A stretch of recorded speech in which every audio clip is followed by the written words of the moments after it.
언론에도 어제 대통령이 혐의를 부인했다라는 식으로 18년간 사익을 추구한 적이 없다. 18년간 사익을 추구하지 않았기 때문에 그래서 혐의를 부인한 거다라는 식으로 제목들이 나오더라고요. 심 대표께서 그래서 검찰에 대해 수사를 정면으로 반박한 게 아니냐라고 말씀하시는데 그건 정확한 말씀은 아닌 게 공소장에는요 대통령이 사익을 추구했다는 얘기가 아예 안 나와요. 그러니까 어제 대통령도 나와서 그 말씀을 하시는 게 이해가 안 가는 게 공소장에 들어가 있는 부분은 뭐냐면 대통령이 사익을 추구했다는 게 아니라 최순실이나 차은택 같은 사람들이 사익을 추구하도록 도와줬다는 거거든요. 공범이라는 얘기입니다. 그렇죠. 네, 근데 그 공범 수준이 사실 이게 기사를 자세히 너무 많은 기사가 있기 때문에 기사를 자세히 읽어보지 않으면 도대체 어느 정도 도와줬다는 건 잘 몰라요. 그 부분이 제가 또 한 가지 법조인으로서는 도저히 이해가 안 가는 게 뭐냐면 권력형 비리 사건을 수사할 때 어려움이 원래 최고 권력을 가진 사람들 뭐 회장님, 총수 이런 사람들은 직접 나서는 법이 없잖아요. 그리고 두리뭉실하게 얘기합니다. 그것 좀 봐주지. 네. 영화 같은 데 보면 그런 장면 나오죠. 네. 딱 팔짱 끼고 창밖을 보고 있으면 아 요즘 말이야 중소기업이 좀 어려워. 광고업계가 어려운 것 같아.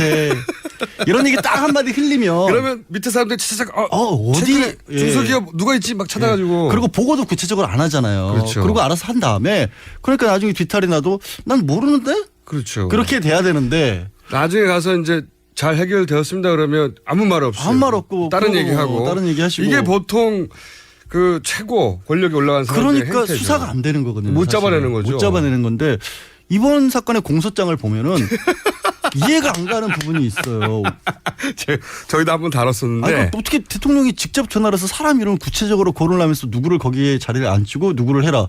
이거는 그러니까 검찰의 공소장은 사익을 추구했다는 게 아니라 그런 식으로 대통령이 직접적으로 공권력을 남용했다라는 게 문제가 되는 거거든요. 그러니까 지금 그 KT 광고권 말씀하시는 것 같은데 네. 저도 이제 다른 사안들도 있지만 검찰이 왜 99% 자신하는지를 알겠다. 보면 자, 요 사람 이름을 말하죠. 그렇죠. 요 사람은 요 자리로 보내고요. 여기 취직시키고요. 직책까지 말하죠. 야, 직책을 보직을 변경하고요. 그런 다음에 그 회사 이름을 또 말합니다. 요 회사한테 광고를 주세요. 그렇죠. 정확하게 이 그룹이 왜 그리고 중간 과정에서는 정말. 원래는 거기가 아니라 다른 데로 가도록 만들어야 되는데 거기 못 보낸 거잖아요. 네. 그러니까 그게 안 되니까 새로 회사를 차리도록 도와줬고 그렇죠. 그 도와준 새로 회사에 거기에 일감을 몰아주라는 얘기를 직접 하신단 말이에요. 그러니까 이게 그 회사를 좀 도와줘가 아니라 그렇죠. 일단 사람 누구누구를 취직시키세요.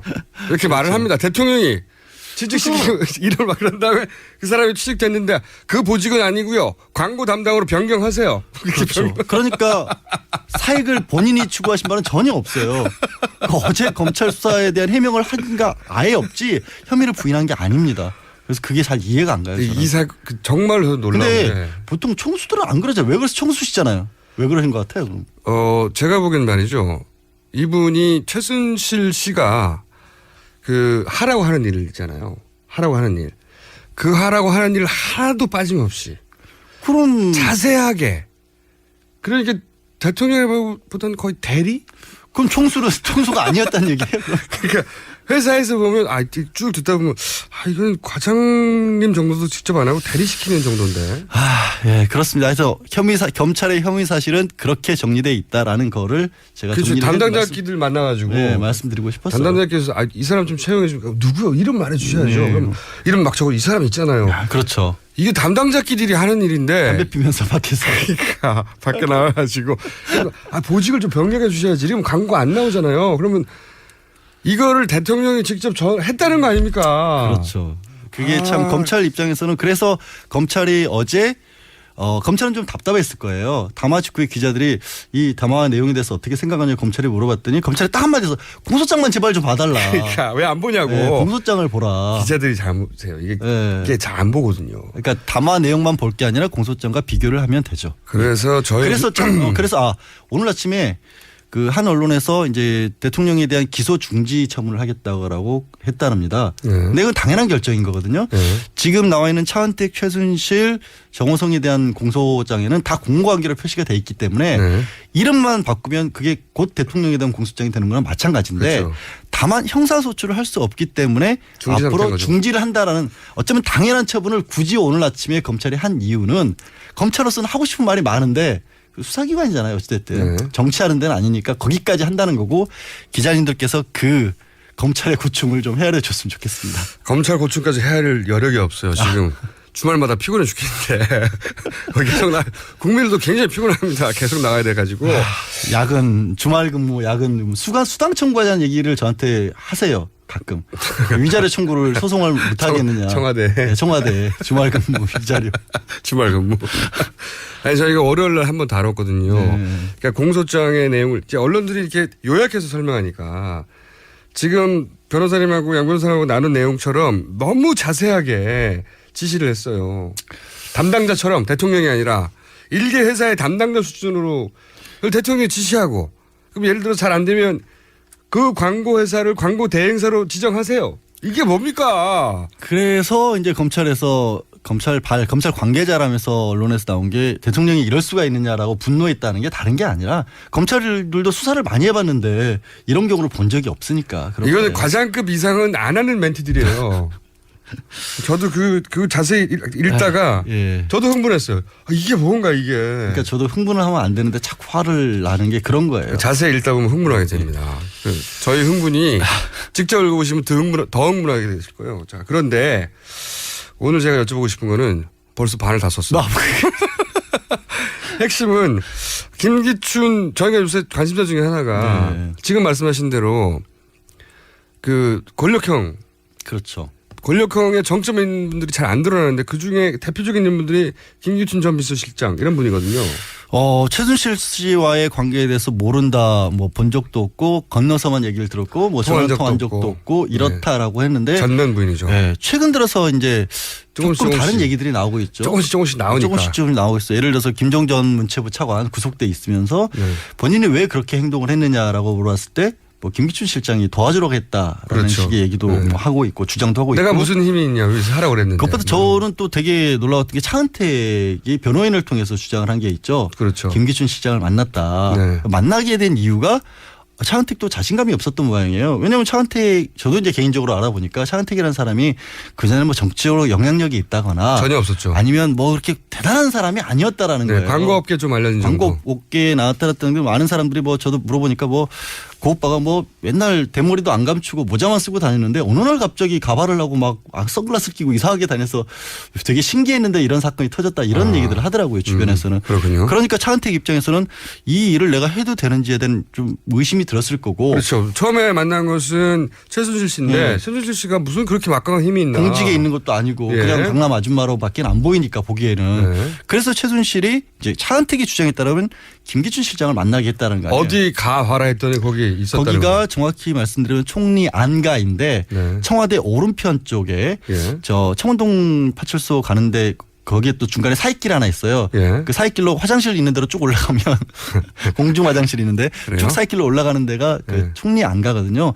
총리 안가고 대통령 안가고 마주보고 있는데 그 총리 안가였다는 거예요. 갔더니 차은택의 주장에 따르면 김기춘 실장만 있었던 게 아니라 김종 문체부 차관도 있었고 그다음에 정상근인가요? 그 문체부 장관 내정자. 내정자. 그러니까 있었다는 장관급, 차관급 대통령 비서실장이 있으니까 진짜다 이거 이렇게 생각하죠. 김기춘 비서실장 얼굴 모르는 사람이 대한민국에 누가 있겠어요. 그러니까 차은택도 거기서 이건 내가 해도 되는구나라는 확신을 얻었다는 건데. 변호사가 왜 했냐고 이렇게 추궁하다 보니까. 근데 거기에 대해서 이제 김기춘 실장 같은 경우에는 아니다. 대통령이 문화사업 하라는 사람이 있어서 가봐라 그래서 가서 10분간 차만 마셨다. 한 발을 뺐는데 또 하나가 나온 게 정유라 씨를 도와주라고. 이건 발 빼기 어렵죠. 그러니까 그 두 개 다 발 빼기가 여전히 빼고 계세요. 여전히 빼고 계시고 정유라만 알았고 저 차은택만 알았다는 건데. 정유라만 어떻게 압니까? 아무도 20대를 이 사람 누구에게 물어봐야지 당연히. 메달리스트잖아요. 아시안 게임 메달리스트잖아요. 설득되려고 그러네 또. 설득하면 안 되는데. 근데 그것보다 저는 메달리스트가 몇 명인데요. 아시안 게임 100명도 넘어요. 마장 마술은요. 대한민국에 사는 사람이 오죽했으면 혼자 나가서 혼자 우승했겠어요. 정말 없는 거예요. 그리고 아시안 게임에서도 그 메달리스트 4명인데 왜 한 사람만 집어서 받으러 갑니까? 그건 그러네. 또 약점이 제가 있었네요. 그다음 약점이 뭐냐면 차은택이 그렇게 와서 대통령의 문화융성 사업을 도와주라고 해서 한 거라면 문화융성 사업이 지금 말하는 것처럼 미래재단 사업이잖아요. 결국에는 네. 엄청난 기업들이 출자를 하게 한 사업이고 대통령이 느닷없이 문화융성 사업을 핵심 사업으로 대통령 취임하자마자 끼워 넣었던 건데 대통령이 비서실장이 그 부분에 관심이 없었다는 게 말이 안 되잖아요. 말도 안 되죠. 그러면 그 중요한 문화융성 사업을 김기춘 실장 입장에서는 또 차은택이 완전히 듣도 보도 못한 사람인 거잖아요. 네. 그럼 이 사람은 누구랑 연관된 사람이냐를 안 알아보고 그냥 당연하죠. 시키니까 가서 10분만 참아 그리고 마셨다. 정유라 씨가 누군지도 모르고 그러니까 20대도 그때는 20대도 아니야 10대. 그렇죠. 10대 때 정유라 잘 돌봐주라 그러니까 나는 잘 돌봐줘야지. 보육 타가소입니까? 그러면 그 말씀이 스스로 그렇게만 말씀을 하면 말이 안 되잖아요. 굉장히 그 어떻게 보면 시키는 일만 하는 어떻게 보면 역량이 없는 비서실장처럼 비춰질 수가 있는데 차라리 그 스탠스를 취한 것 같아요. 내가 차라리 관심이 없고 역량이 없던 사람이었다라고. 그러니까 그게 오히려 지금 시점에서 낫다고 생각할 수도 있는데 그렇죠. 만약에 거기에 문제가 있다면 그런데 지금 설명드리면서 이제 하나씩 의혹이 나오고 있지만 문제는 구체적인 거. 예를 들어 좀 전에 우리가 시작할 때 박 대통령이 하셨던 것처럼 전화 걸어가지고 두 사람 이름 말하면서 취직시키고 보직 변경하라고. 그런 부분이 아마 김기춘 실장이 뭔가 관여를 했더라도 나오기는 어려울 거예요. 이분이 보니까 역사를 보니까 40년 이상 그렇죠. 권력의 핵심 혹은 주변부에서 꾸준히 살아남고 단 한 번도 처벌을 받지 않았거든요. 뭐 대단한 최고 지위만 누렸었고 법무부 장관을 30대에 하셨던가요? 그런 그렇죠. 분이기 때문에 그리고 검찰총장도 하셨고 수사 전문가잖아요. 비서실장도 하셨고 모든 내용을 다 알고 있기 때문에 대공수사국장도 하셨고. 네. 아 그러니까 이분은 어떻게 피해가는지에 대해서는 전문가인 거죠. 그렇죠. 제가 사실은. 궁금한 것은 지금까지 드러난 것으로 검찰이 의지가 있다면 수사에서 혹시 아주 작은 혐의라도 제가 말씀드린 부분만 본다면 이게 그 안가에 정말로 만약에 그런 모임이 있었는지 일단 확인을 해야 할 필요는 있을 것 같아요. 현장 검증 같은 걸 하면 누구 말이 맞는지 어느 정도 나오거든요. 네. 그러면 그 이후부터 그렇게 했는다 만나고 나서 그러면 대통령이 도와주라고 지시를 했으니까 뭘 했는지는 했을 거 아니에요. 그러니까 저는 수사 의지가 있으면 사실 네, 수사의식이 있으면 그거는 물어볼 수 있다는 거. 차만 마시고 끝났으면 대통령 말도 안 들은 거잖아요. 잘 봐주라고 했는데 그러니까 잘 봐주라고 했는데 뭘 했느냐를 찾아봐야 한다는 거죠. 그렇게 하나씩 풀어나가다 보면 이번 사태 전반적인 사건의 특징 중에 하나를 저는 보는 게 뭐냐면 시대가 많이 바뀌었죠. 네. 물증들이 남는 시대가 됐어요. 맞아요. 휴대전화 녹음되죠. 네. 태블릿 PC 남죠. 위치 추적되죠. 위치 추적되죠. 네. 이런 것들이 나올 수밖에 없는 시대거든요. 근데 이게 검찰이 사실은 뒤지면 나올 수 있는데 안 뒤지겠다는 거 아닙니까 지금.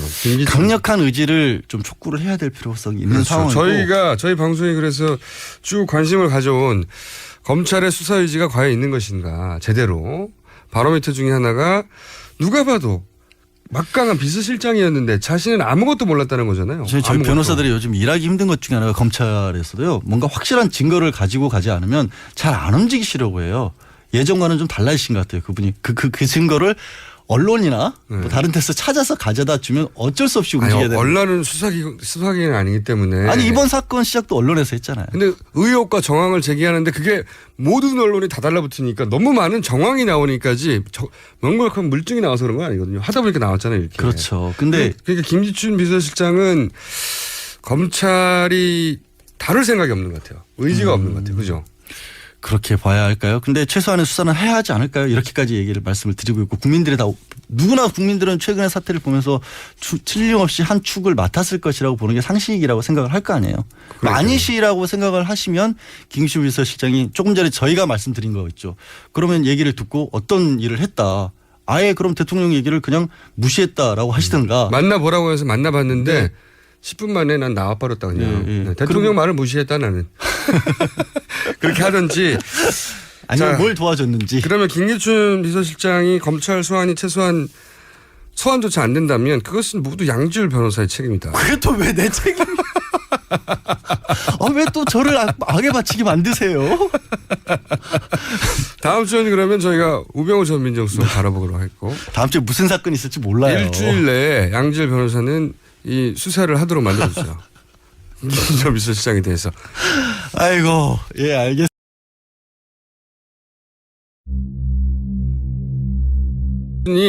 사실 이게 기사를 자세히 너무 많은 기사가 있기 때문에 기사를 자세히 읽어보지 않으면 도대체 어느 정도 도와줬다는 건 잘 몰라요. 그 부분이 제가 또 한 가지 법조인으로서는 도저히 이해가 안 가는 게 뭐냐면 권력형 비리 사건을 수사할 때 어려움이 원래 최고 권력을 가진 사람들 뭐 회장님, 총수 이런 사람들은 직접 나서는 법이 없잖아요. 그리고 두리뭉실하게 얘기합니다. 그것 좀 봐주지. 네. 예. 영화 같은 데 보면 그런 장면 나오죠. 네. 딱 팔짱 끼고 창밖을 보고 있으면 아 요즘 말이야 중소기업이 좀 어려워. 광고 업계가 어려운 것 같아. 이런 얘기 딱 한마디 흘리면 그러면 밑에 사람들 중간 과정에서는 정말. 원래는 거기가 아니라 다른 데로 가도록 만들어야 되는데 거기 못 보낸 거잖아요. 네. 그러니까 그게 안 되니까 새로 회사를 차리도록 도와줬고 그렇죠. 그 도와준 새로 회사에 거기에 일감을 몰아주라는 얘기를 직접 하신단 말이에요. 그러니까 이게 그 회사를 좀 도와줘가 아니라 그렇죠. 일단 사람 누구누구를 취직시키세요. 이렇게 말을 합니다. 대통령이 취직시키고 일을 막 그런 다음에 그 사람이 취직됐는데 그 보직은 아니고요. 광고 담당으로 변경하세요. 그렇죠. 그러니까 사익을 본인이 추구하신 바는 전혀 없어요. 어제 검찰 수사에 대한 해명을 언론에도 어제 대통령이 혐의를 부인했다라는 식으로 18년간 사익을 추구한 적이 없다. 18년간 사익을 추구하지 않았기 때문에 그래서 혐의를 부인한 거다라는 식으로 제목들이 나오더라고요. 심 대표께서 그래서 검찰에 대해 수사를 정면으로 반박한 게 아니냐라고 말씀하시는데 그건 정확한 말씀은 아닌 게 공소장에는요 대통령이 사익을 추구했다는 얘기가 아예 안 나와요.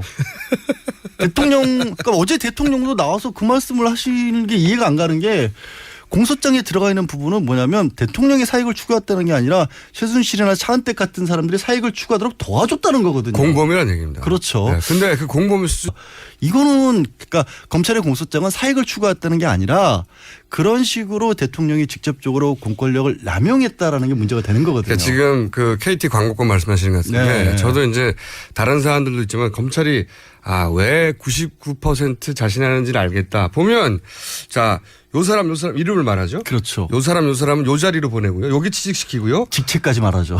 직책을 보직을 변경하고요. 그런 다음에 그 회사 이름을 또 말합니다. 요 회사한테 광고를 주세요. 그렇죠. 정확하게 이 그룹이 왜 그리고 어디 중소기업 누가 있지 막 찾아가지고 그리고 보고도 구체적으로 안 하잖아요. 그렇죠. 그리고 알아서 한 다음에 그러니까 나중에 뒤탈이 나도 난 모르는데 그렇죠. 그렇게 돼야 되는데 나중에 가서 이제 잘 해결되었습니다 그러면 아무 말 없이 아무 말 없고 다른 얘기하고 다른 얘기하시고 이게 보통 그 최고 권력이 올라간 사람들의 그러니까 행태죠. 수사가 안 되는 거거든요. 못 사실. 잡아내는 거죠. 못 잡아내는 건데 이번 사건의 공소장을 보면은 이해가 안 가는 부분이 있어요. 저희도 한번 다뤘었는데 아니, 어떻게 대통령이 직접 전화를 해서 사람 이름을 구체적으로 거론하면서 누구를 거기에 자리를 앉히고 누구를 해라.